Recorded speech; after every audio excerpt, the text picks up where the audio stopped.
Hi, everybody. I'm Cindy Hoisington from Education Development Center in Waltham, Massachusetts, and I'm so excited to be here with you today to talk about our work in early science education, particularly with dual language learners. It's important to note at the outset that many of the language support strategies introduced in this presentation are beneficial for all children, and they can be adapted and applied to teaching children with a range of communication strengths and needs. I'd like to start with a 3-minute video that provides a context for EDC's Foundations of Science literacy work and 5 of the principles that drive it, including what makes science such an excellent context for supporting cross-domain development and learning for young dual language learners.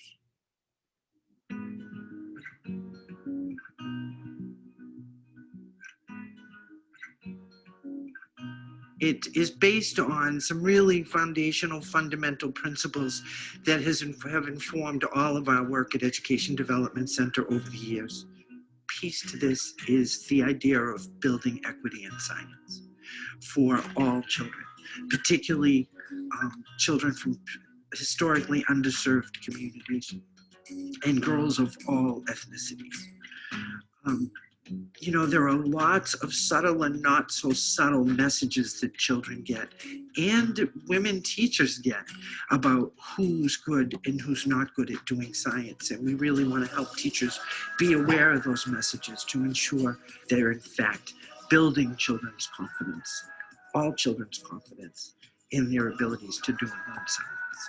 Because one of the values of science is that it gives children the opportunity to do more of what they do naturally, which is to collect lots of information about the world around them, to look for relationships and patterns, and to interpret and analyze the data in a way that helps them make sense of the world. I made the one where there was one block and the balls had a tie. So you were interested when there was only one block and the 2 balls tied. Yeah. But when there was a higher amp, was it the same or different? Different. This ball is the blue ball and this ball is this ball is the purple ball and this ball is the blue ball. And this ball went a little bit farther than this ball. Why did that ball go a little bit farther than this ball? Why? Because it's hard. So when balls are hard, they go farther? Yeah.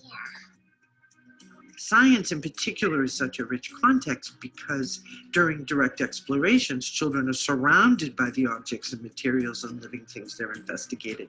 They're surrounded by the phenomena.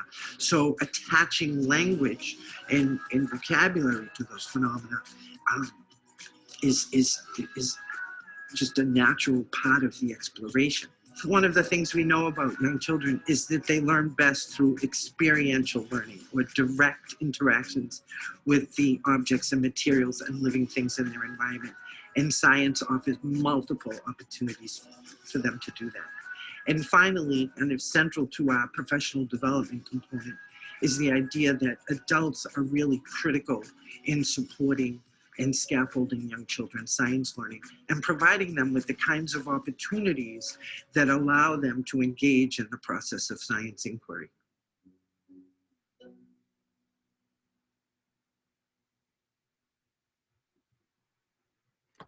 The relationship between language, thinking, and learning is close and complex, and all 3 are strongly dependent on opportunities to talk. When we talk, we strive to explain our experiences, observations, and ideas to others. At the same time, we make our thinking explicit for ourselves.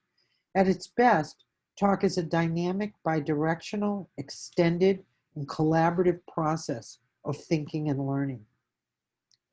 Have you heard the expression, math is the language of science? Actually, no, language is the language of science.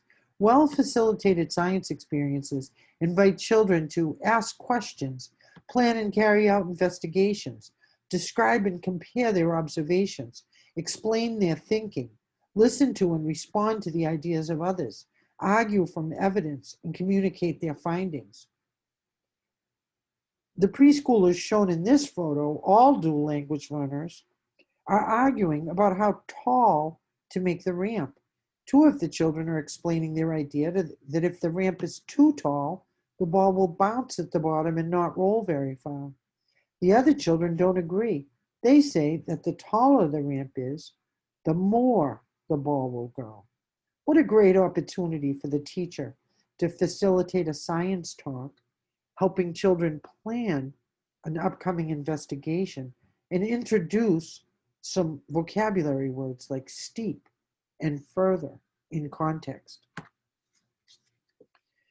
The three best things an early childhood science teacher can do is provide interesting materials for children to observe and investigate, ask productive questions, questions that promote children's observations and thinking rather than suggest correct answers, and make sure that all children can communicate their ideas regardless of their English language fluency.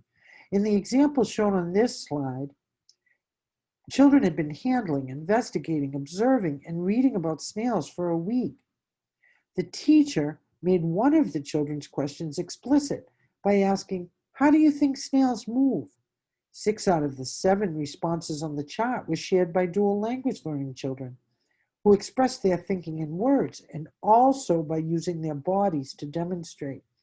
Notice how, although the children are clearly all at different levels of English fluency, they've expressed different aspects of movement using very specific language, including words that had been introduced and used consistently during the study.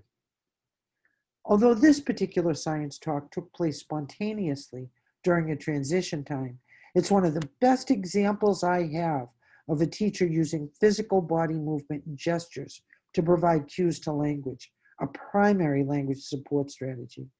This is also a great example of accountable talk that goes back and forth over multiple turns, stays on topic, and where the participants ask questions of and respond directly to one another.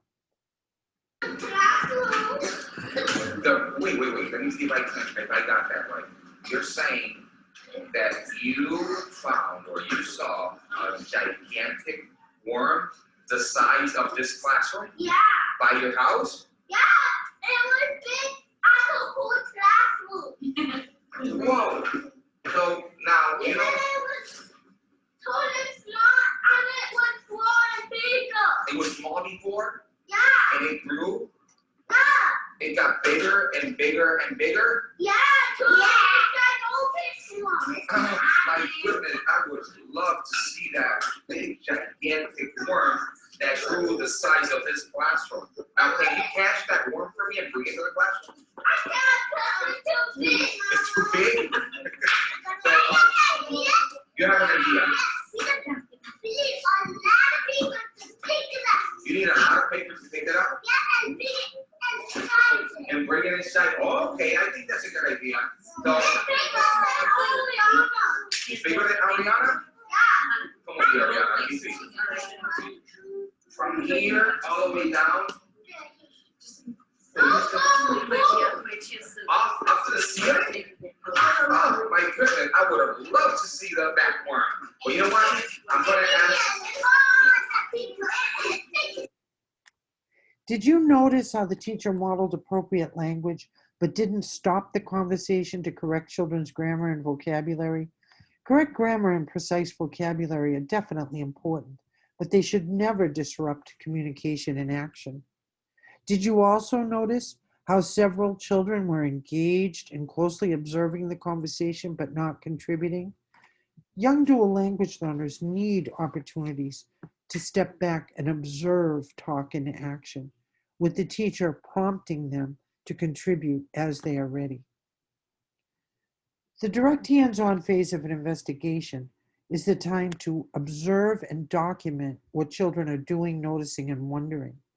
In the life science exploration of earthworms shown on this slide, the teacher also explores alongside the children, shares her own observations.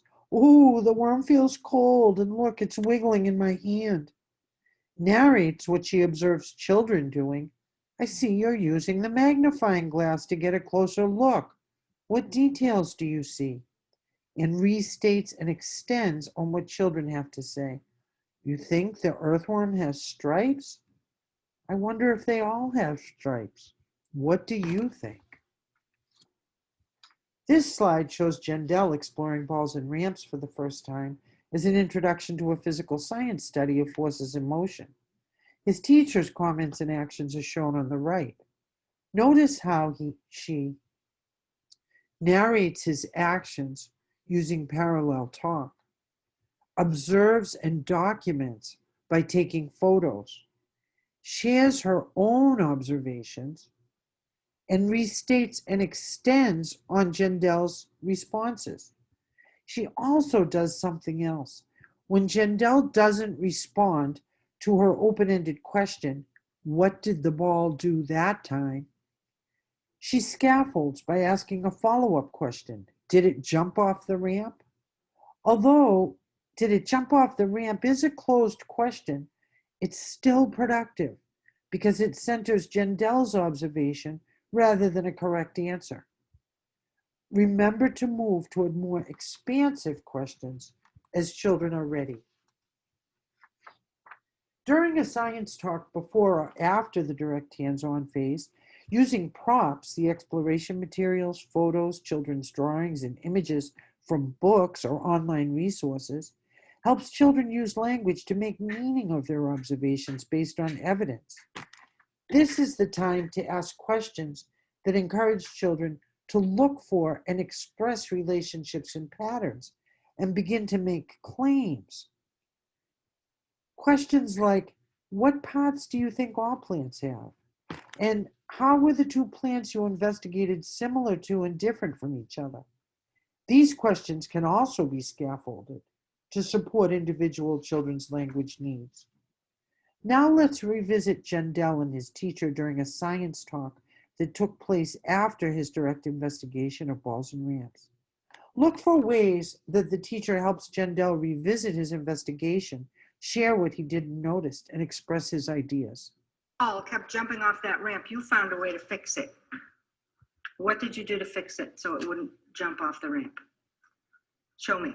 Take this ramp and show me. Stand up and show me how you fixed it so that it wouldn't fall off.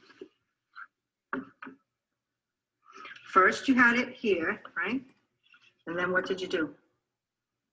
It kept falling off the bottom. What did you do? Do you remember? What? What did you do? I put the baseball. You tried a smaller ball and then you tried the baseball? And did the baseball fall off? He just found a tiny marble. I tried it.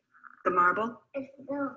It fell. So then what did you do next? Because I was watching you and I saw that first you had it this way and it kept falling off and then you moved it. I think you moved it down like that. I moved it down. You moved it to there? Oh. And then did it fall down? Then it worked. I saw another thing that you did.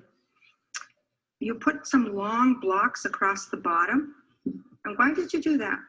Because you could, I don't want the ball to go okay. Right. The ball kept rolling all the way across the room and you wanted to stop the ball. So you thought, what? If you put a block at the bottom, what would happen? To stop. To stop it. Yeah, so it would stop the rolling. That was a great idea. Thank you, Jendell. Did you notice how important it was for Jendell to have access to the materials so he could demonstrate what he did as well as talk about it? Did you also notice how the teacher used her previous observations to prompt Jendell's reflection and language? You probably couldn't help but notice that many of the science talks illustrated in this presentation are small group. Although small group talks can be difficult to arrange, the payoff in terms of language opportunities and supports is incredible, especially for dual language learners. Please keep in mind that the strategies discussed in this presentation can only be implemented and practiced within a classroom, program, or school culture that prioritizes inquiry and equity, approaches emerging bilingualism as an asset, centers children's experiences and thinking, and recognizes that in science, communication, understanding and being understood is the primary goal. And one final strategy: always, always wrap up science talks before participants lose interest. On that note, thank you for listening, and I look forward to hearing your comments, thoughts, and questions.